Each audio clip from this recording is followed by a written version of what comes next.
Lead from the Heart. Lead from the Heart author Mike Crowley's thesis focuses on that the traditional leadership model is archaic and is no longer effective.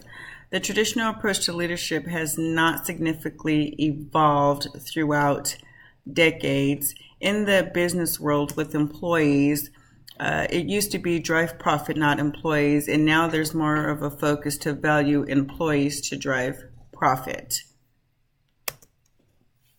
A case in support from Leading from the Heart is Maslow's hierarchy. In Maslow's hierarchy, the bottom level represents a person's most essential needs for food, water, and shelter. Soon after these primary physical needs are met, human needs progress to a second tier, the needs for safety and security. As people advance up the pyramid, the needs become increasingly more social and psychological, and the desire for connection, persona, esteem, and feelings of accomplishment take priority.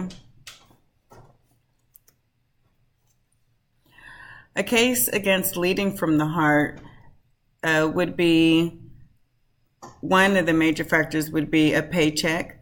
I think people would focus on, we're just here to get a paycheck and not develop personal relationships. Others could be feelings or driving some of the decisions that are made by management.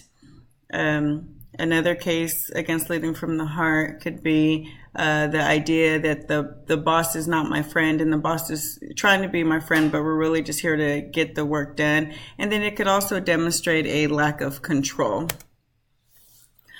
So this fits in with my transformational change project, which is implementing guided pathways. Guided Pathways is an integrated institution-wide approach to student success by creating structured educational experiences that support each student from point of entry to attainment of high-quality post-secondary credentials and careers. Guided Pathways provide students with clear, educationally coherent program maps that include specific course sequences, programs, milestones, program learning outcomes. The maps help to simplify decision-making for students by providing intentional opportunities for exploration and informed choices. Students are helped from the start to understand academic and career options, choose a program of study, and develop a plan based on the program maps. Implementing guided pathways is a huge institution change. The change is going to involve behavioral, mindset, belief, political, cultural norms, and processes with all faculty, staff, and administrators, and the community and many stakeholders. So taking a look at my transformational project and some forces from, some potential forces from the thesis, Leading from the Heart, and the impact that it would have is, first, the traditional approach. The institution has functioned in the same way for so many decades that a lot of individuals involved in the project will have a hard time switching from the traditional approach to new approaches in order to change our system.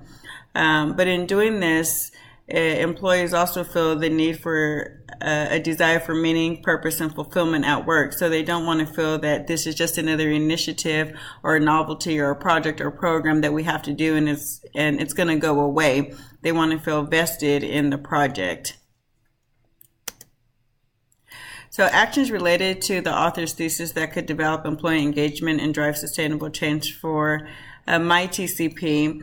The four factors from Leading from the Heart are hire people with heart to heart, empower the heart, inspire the heart. I have taken it upon myself to focus on heart to heart, starting off with having heart to heart conversations with my faculty and staff to help them understand guided pathways and the transformational change that it will not only make for the institution, but ultimately for the students that we serve.